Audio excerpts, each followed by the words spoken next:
Herkese salam. Bugün o kadar dadlı yemek resepti bölüşeceğim ki. Deməli 350-350 gram dana eti götürük, biraz yağlı olsun. İçerisine bir xörək qaşığı duz, bir çay qaşığı qara istiot, bir çay qaşığı şirin qırmızı istiot əlavə edirik. 5 xörək qaşığı qalet unu, bir yumurta, artıq əvvəlcədən yuyub hazırladığım petruşka və bir diş sarımsağı əlavə edirəm. Bunları da yaxşı qarışdırdıqdan sonra həmin bu qarışımı kənara yarım saat dinlənməyə qoyuram. İsti olduğu üçün soyuducuda saxlamaq olar.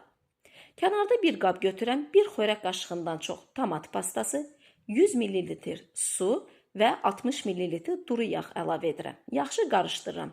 Bunu yufqanın içərisinə sürtmək üçün istifadə edəcəyik. Yenidən kənarda bir qab götürürəm, 2 xörək qaşığı kərə yağı, 1 xörək qaşığı tomat pastası, bir diş sarımsak, biraz duz, biraz qara istiot və 100 ml-dən biraz az su əlavə edirəm. Qazın üzərinə qoyuram. Qarışdırmaq lazımdır, dibinə yapışmasın, yaxşı həll olunsun. Mən hazır yufqadan istifadə edirəm. Yufqanı açıram, içərisinə hazırladığım bu məhlulu əlavə edirəm. Kənarlardan, yaxşıca yuxarıdan və yanlardan qatlayıram. Qatladığım yerlərdə yenidən həmin bu məhluldan sürtürəm. Artıq kənarda mən əti götürürəm.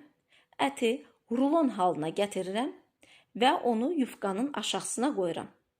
Yavaş-yavaş ehmalca bükürəm yuxarıya doğru. Artıq soba üçün qabını götürürəm. Qabın içərisini biraz yağladıqdan sonra həmin bu formada kəsdiyim xəmirləri, yufqanı sıra ilə ora düzürəm. Artıq görürsünüz, hazırladığım bu qarışım hazırdır. Kənara qoyuram soymağa. Mən yuxarı və aşağı temperaturdan istifadə edirəm 200 dərəcədə. Göründüyü kimi yeməyimiz artıq hazırdır. Yeməyimizi götürürəm. İçərisinə hazırladığımız artıq bu məhlulu əlavə edirəm. Servis etdikdə isə sarımsaqlı qatıqdan fərq etməz. İstəsəniz sadə qatıqdan da istifadə etmək olar. Hazırlayan hər kəsə nuş olsun.